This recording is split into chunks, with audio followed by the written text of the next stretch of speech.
Programme সখীপুরের একবারে পশ্চিম মাথায়, একবারে ওই যে ডাবল গোয়ালবাড়ি কয় আর কি, একবারে ওখান থেকে কালীহাতির কাছাকাছি। সখীপুরের এই মাথা হইলে তো কাছে হইতো আড়াইপাড়া, এদিকে কাছে ওই মাথায় এটা প্রোগ্রাম। এটা 1 বছর আগের থেকে দাওয়াত ছিল, সেটার সাথে এটাকে ডাবলিং দিয়েছিলাম যে শেষে করব রাত্রে 11টার পরে 12টার দিকে, কিন্তু শুনলাম 12টায় আসলে নাকি আপনারা আবার থাকবেন না। এই জন্য কর্তৃপক্ষ বললো যে হুজুর এসার পরেই দেন, এবছর সামনে বছর এই জন্য আল্লাহ তাআলা আনছেন। খুশি হয়েছেন বাজার? আলহামদুলিল্লাহ, মাশাআল্লাহ। আপনারা মেহেরবানি করে একটু যদি আগায় বসতেন, সামনের দিক থেকে একবারে ফিল আপ করে বসতেন, একটু সামনের দিক থেকে ফিল আপ করে বসেন দয়া করে।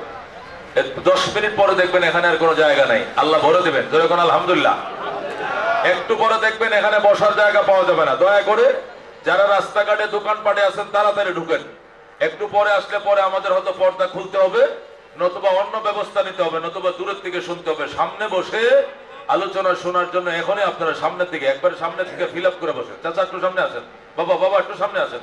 মাশাআল্লাহ মাশাআল্লাহ, হ্যাঁ মাশাআল্লাহ। ওইদিকে যারা পিছনে বসছেন ছাত্ররা তোমরা আগে বসো, আরো আগে বসো, মাশাআল্লাহ। যাতে বারবার বলতে না হয়। এখন যারা পিছনে আসবে পিছনে বসবে, আমরা যারা এসেছি আগে, আস-সাবিকুন আস-সাবিকুন উলাইকাল মুকাররাবুন, যারা আগে আসবে এরাই আল্লাহর নৈকট্য প্রাপ্ত হবে। কথা কোন ঠিক কিনা? এটা আল্লাহর কোরআনের কথা। এই জন্য যারা আমরা আগে এসেছি আমরা আগেই বসছি। এখন যারা পিছনে আসবে ইনশাআল্লাহ তারা পিছনে বসবে। রাস্তাঘাটে দোকানপাটে আমার যুবক ভাইয়েরা, বিভিন্ন গার্মেন্টস ফ্যাক্টরির শ্রমিকরা, ব্যবসায়ী বন্ধুরা, এলাকাবাসী, অনেকে মনে করছে মুফতিউল্লাহ সাহেব তো 11টার পরে বয়ান করবে। এই জন্য আমি নিজে বলছি, আমার আওয়াজটা তো চিনেন আপনারা, আপনারা আমার আওয়াজটাও চেনেন।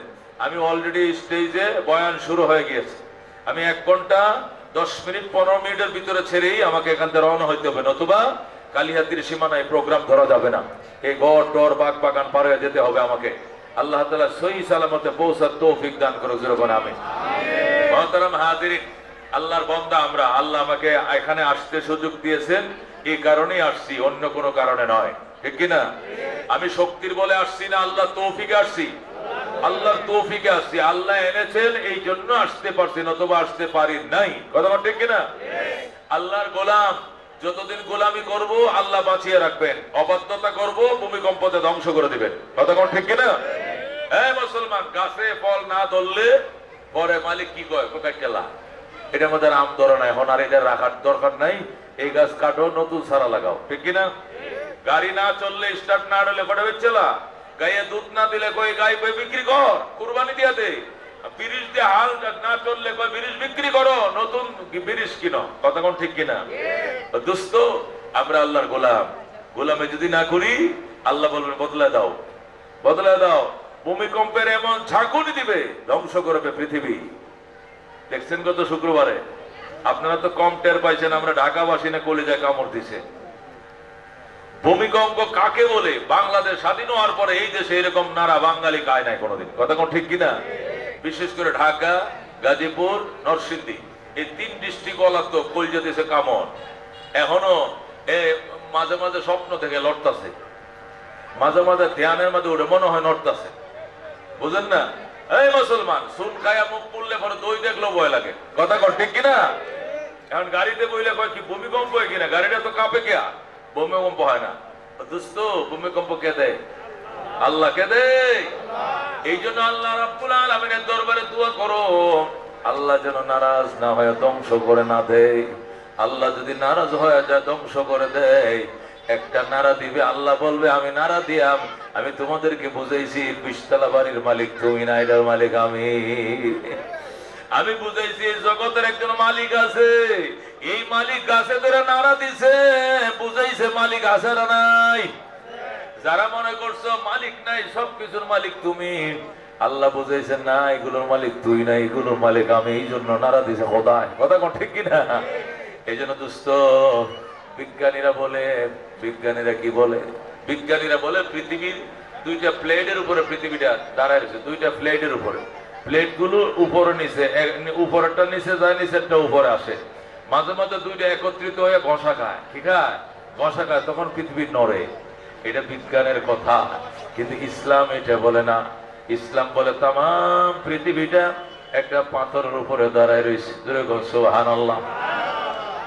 গোটা জগৎটা একটা পাথরের উপরে দাঁড়ায় রয়েছে, আর ওই গোটা পাথরটা তাম পৃথিবীর সে কোটি কোটি গুণ বড়। আল্লাহু আকবার বলেন। ওই গোটা পাথরটা, সাত আসমান জমিন যে পাথরের উপর আল্লাহ বসাইছে, ওই পাথরটা একটা মাছের হিরের উপরে, শিরের উপরে বসায় রাখছে আল্লাহ। মাছের শির আছে না, মাছ পানিতে যখন সাঁতরায় তখন ফিটের মধ্যে একটা শির, এটা মহিলারা কাটার টাইমে এটা আগে দাও দেয়, কাটে, শিরগুলো আগে কাটে, কথা ঠিক কিনা? এই পাতলা একটা শিরের উপরে জগৎটা দাঁড় করে রাখছে আমার আল্লাহ। এই মাছটা ডাক দেখো, আল্লাহ আমি একটু শরীরটা চুল কামো নাড়া দিব, আল্লাহকে আসতে নাড়া দিস, আমার বন্দাদের ঘর বাড়ি সব ভেঙে চুরমার হয়ে যাবে। আল্লাহু আকবার। ও দোস্ত, একে বলে পৃথিবী। আল্লাহ এটাকে একটা পাথরের উপরে বসায় রাখছে, পাথরটা একটা মাছের শিরের উপরে বসায় রাখছে। এবার আন্দাজ করে দেখো মাছটা কত বড়, মাছটা কত বড়। যে মাছের শিরের উপরে পাথরটা বসাইছে, পাথরের উপরে পুরো জগৎটা বসাইছে।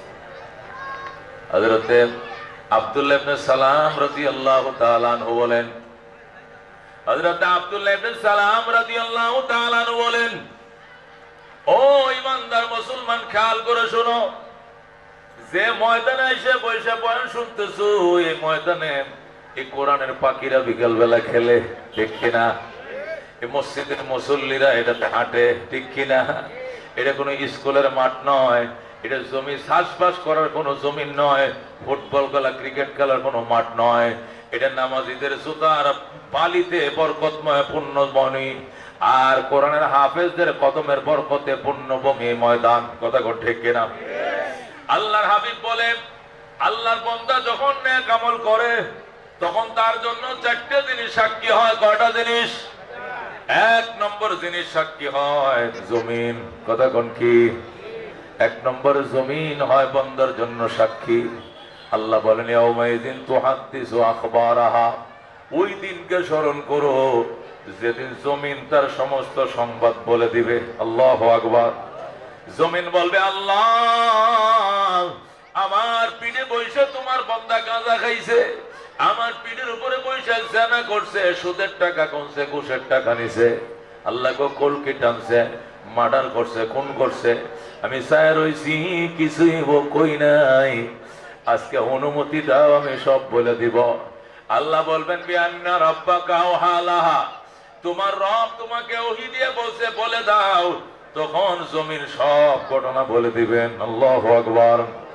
জমিন বলবে, আল্লাহ তোমার বান্দা আমার পিঠের উপরে বসে ওয়াজ করছে, তোমার হাজার হাজার বান্দা পাশে বসে ওয়াজ শুনছে, বয়ান শুনছে, আল্লাহ গো আমি জমিন তোমার বান্দার জন্য সুপারিশ করি, তুমি তারে মাফ করে দাও। সুবহানাল্লাহ। এই জন্য জমিন হবে এক নম্বর সাক্ষী। দুই নম্বর সাক্ষী হবে ফেরেশতা। কে সাক্ষী হবে? বাজান রে, আমরা যে বইছি স্যার কিনারে ফেরেশতা আছে না নাই? লক্ষ লক্ষ ফেরেশতা, এক ফেরেশতার কাঁধে আরেক ফেরেশতা আসমান পর্যন্ত চার দিক থেকে বেষ্টন করে রাখছে ফেরেশতা। ওই ফেরেশতারা সাক্ষী দিবে, আল্লাহ তোমার বান্দা আমাদের চোখের সামনে বসে রয়েছে, মাথা নিচু করে বসে বয়ান শুনছে, কবরের বয়ান, হাসরের বয়ান, মিজানের বয়ান, ফুলসিরাতের বয়ান, তোমার বান্দা কাঁদছে, তওবা করছে, ইস্তেগফার করছে, তোমার বান্দাকে মাফ করে দাও। ফেরেশতারা আল্লাহর হুকুমে সত্য কথার সাক্ষী দিবে। ওরা এমন সাংবাদিক, আল্লাহ বলেন, লা ইয়াসুনাল্লাহা মা আমারাহুম ওয়া ইয়াফআলুনা মা ইউমারুন। লা ইয়াসুনাল্লাহা মা আমারাহুম, এদেরকে আল্লাহ যে হুকুম দিয়েছে বিন্দু পরিমাণ অমান্য করবে না। ওয়া ইয়াফআলুনা মা ইউমারুন, আল্লাহ যে হুকুম দিবে অক্ষরে অক্ষরে তারা পালন করবে। আল্লাহর দরবারে সব বলে দিবে। আল্লাহু আকবার। আল্লাহ বলেন, কিরামান কাতিবিন ইয়ালামুনা মা তাফআলুন। বলেন আল্লাহু আকবার। কিরামান কাতিবিন ইয়ালামুনা মা তাফআলুন। আল্লাহ কয়, সম্মানিত লেখক ফেরেশতারা, এরা তোমরা যা কিছু করো সব তারা জানে। আল্লাহু আকবার। স্কুলে দরজা লাগাইছিলা, সাংবাদিক বের করে দিছিলা, পুলিশ বের করে দিছিলা, সিসি ক্যামেরাটা নষ্ট করে দিছিলা, এরপরে সিল মারছিলা, দেখছে কে? কে দেখছে দুস্ত? আল্লাহ কল্লায়াসুন আল্লাহ মা আমারাহুম, এরা আল্লাহর হুকুম বিন্দু পরিমাণ গোপন করবে না, অন্যায় করবে না। যা আল্লাহ বলছে লিখতে লিখবে, যা আল্লাহ বলবে শুনতে তারা শুনবে। কোটি টাকার ঘুষ দিলেও দুনিয়ার সাংবাদিকরে টাকা দিলে হাসারে মিশা লেখে, মিশারে হাসা লেখে, কথা বল ঠিক কিনা? কিন্তু ফেরেশতারা এমন সাংবাদিক, লা ইয়াসুন আল্লাহ মা আমারাহুম, আল্লাহ যে হুকুম দিবে বিন্দু পরিমাণ তারা এখান থেকে নড়চড় করবে না। ওয়াফালুনা মা ইউমারুন, যে হুকুম আল্লাহ দিবে তা শতভাগ তারা বাস্তবায়ন করবে। সুবহানাল্লাহ। এই জন্য দোস্ত, আমার কর্মের জন্য 1 নম্বর রাজ সাক্ষী হবে জমিন, 2 নম্বরে রাজ সাক্ষী হবে ফেরেশতা, 3 নম্বরে রাজ সাক্ষী হবে কি? আমলনামা। জোরে কোন কি? আমলনামা। রাজ সাক্ষী, রাজ সাক্ষী চিনেন তো? রাজ সাক্ষী চিনেননি? রাজ সাক্ষী কাকে বলে? কোর্টে যায়, মাননীয় আদালত, আমি ঘটনাস্থলে উপস্থিত ছিলাম, আমার চোখের সামনে এই ভদ্রলোক দাঁড়ালো একটা চাকু দিয়া, ওই লোকটার কূপ দিয়ে গলাটা কাটতে লেছে, আমি এনে সামনে ছিলাম, আমার সে কাছে থেকে আর কেউ দেখা নাই, সুতরাং আমি এই ঘটনা রাজ সাক্ষী, আমি আপনার কাছে আবেদন জানাই একে উপযুক্ত বিচার করুন। আমি ঘটনা রাজ সাক্ষী। একে বলে রাজ সাক্ষী যে ঘটনার সামনে বৈশা পদক্ষিণ করে দেখে এবং সাক্ষী দেয়। আল্লাহ রাব্বুল আলামিনের ও দোস্ত আমলনামা যে ডায়েরি খানা লেখা আছে আমার আপনার জন্য, এটা রাজ সাক্ষী হবে আমার আপনার বিরুদ্ধে। ময়দানে মাশর এটা রাজ সাক্ষী হবে। আল্লাহু আকবার। আল্লাহ তাআলা ওই ডায়েরিটা খুলে দিয়ে বলবেন, পড়ো, ইকরা কিতাবাকা, পড়ো তোমার আমলনামা, কাফা বিনাফসিকা আল-ইয়াওমা আলাইকা হাসিবা, তোমার হিসাব নিকাশের জন্য তুমি যথেষ্ট। পড়ো, তুমি আমলনামা পড়ো। আল্লাহর বান্দা তখন পড়বে, পড়ে আফসোস করতে থাকবে আর কানবে, ইয়া ওয়াইলাতানা মা লিহাযাল কিতাব, মা লিহাযাল কিতাব লা ইউগাদিরু সগীরাতান ওয়ালা কাবীরাতান ইল্লা আহসাহা। কানতে থাকবে, চিৎকার মারতে থাকবে, নিজের বাহুর গোশতগুলো নিজে কামড়ায় খেয়ে ফেলবে, ডানার গোশতটি নিজের ডানার গোশত নিজে কামড়ায় খাবে আর বলবে, আমি কপাল পোড়া, কপাল পোড়া, নিজের কপাল পোড়া বলবে। মালি হাযাল কিতাব, কি হলো আমলনামার? লা ইউগাদিরু সগীরাতান ওয়ালা কাবীরা, জীবনের ছোট বড় কোনো আমল বাদ দেয় না, ইল্লা আহসাহা, সব এখানে লেখছে। আমি কই যাব? আইনাল ফেরার, আমি কোথায় পালাবো, আমি কোথায় যাব? দেওয়ানা দেওয়ানা হয়ে যাবে, বন্দা পাগল হয়ে যাবে। আর ওই সময় তার আমলনামা তার সামনে হাজির করা হবে। জোরে বল নাউজুবিল্লাহ।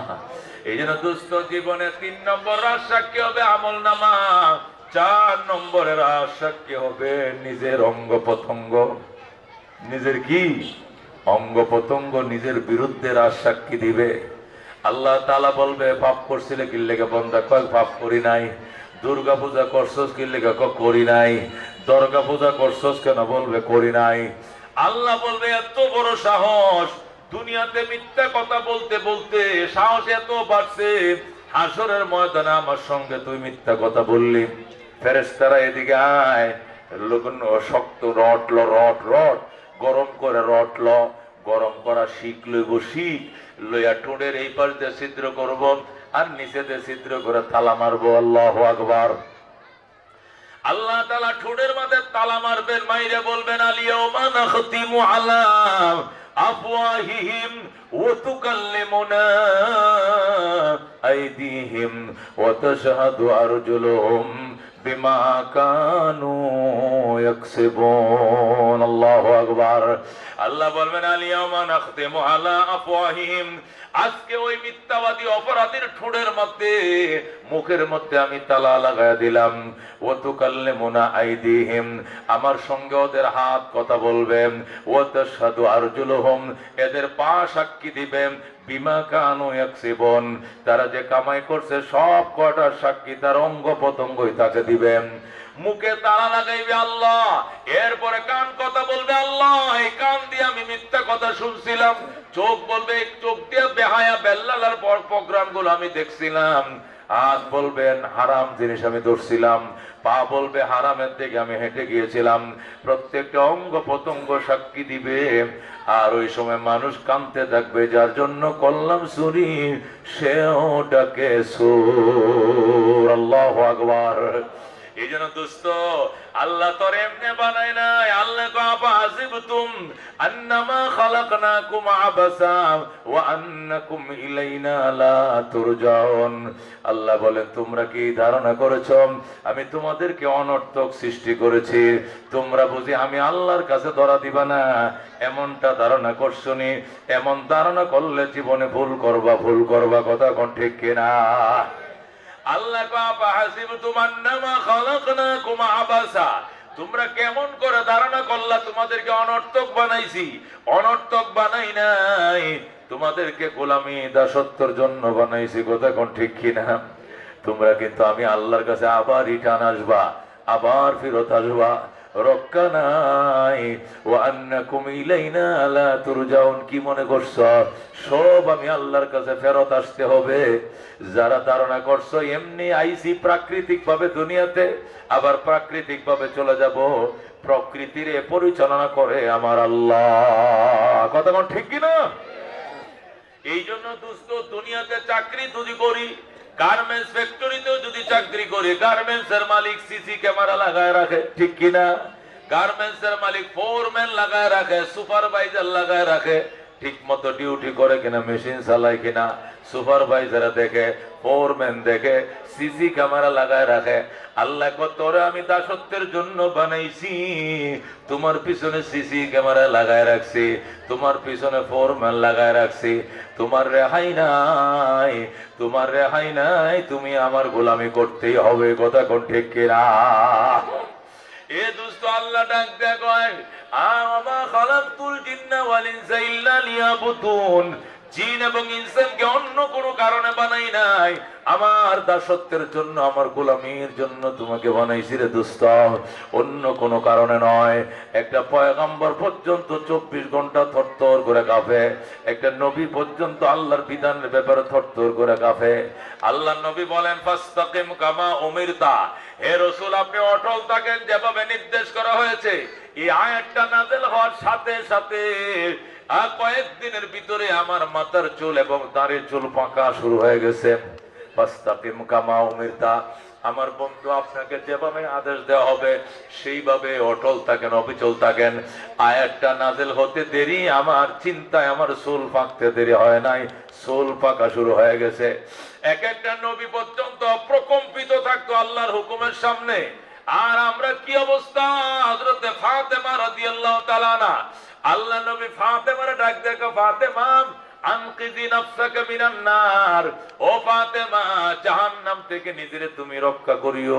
ফাইন্নী লা উগনি মিনাল্লাহি শাইআ, আমি নবী আল্লাহর আযাব থেকে তোমারে বাঁচাইতে পারবো না। আল্লাহু আকবার। হযরতে ফাতেমার বেলা যদি নবী এমন কথা কইতে পারে, উম্মত কোন আশায় বৈশা রইছো, কে তোমারে বাঁচাবে? কে তোমারে বাঁচাবে? খাজা বাবায় বাঁচাবে, লাল ফিতাওয়ালায় বাঁচাবে, ফির বাবায় বাঁচাবে, মিথ্যা কথা বাজান, আল্লাহ ছাড়া রক্ষাকারী কেউ নাই, ঠিক কিনা? হযরতে ফাতেমা রাদিয়াল্লাহু তাআলা আনহা প্রায় সময় নফল রোজা রাখতেন আর আল্লাহর দরবারে কাঁদতেন, আল্লাহ আমি অসহায়, আমি দুর্বল, আমি ইবাদত করতে পারি না, তুমি আমার মাফ করে দাও। আল্লাহ গো তুমি আমার মাফ করে দাও। আযাবের ভয়ে, আল্লাহর ভয়ে ফাতেমা মাসের মধ্যে 30 দিনের মধ্যে 25 দিন, 26 দিন, 28 দিনে রোজা রাখতেন। মাসে 2-4 দিন রোজা ভাঙতেন, একটানা রোজা রাখতেন। নিজের জন্য কাঁদতেন, বাবার এতিম উম্মতের জন্য ফাতেমা কাঁদতেন। হযরত ফাতেমা রাদিয়াল্লাহু তাআলা আনহা বলেন, আমি একদিন রোজা রাখছি আমার হাসানের জন্য। আমার হাসানটা সব সময় অসুস্থ থাকে, এর সুস্থতার জন্য রোজা রাখছি, সারাদিন রোজা রাখছি।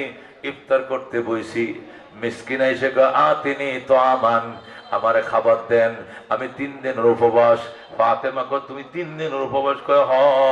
কয় সারাদিন রোজা রাইখা 3টা খুরমা নিয়ে বইছিলাম ইফতার নিয়ে, তুমি বুঝি 3 দিনের উপবাস লয়ে যাও, লয়ে যাও।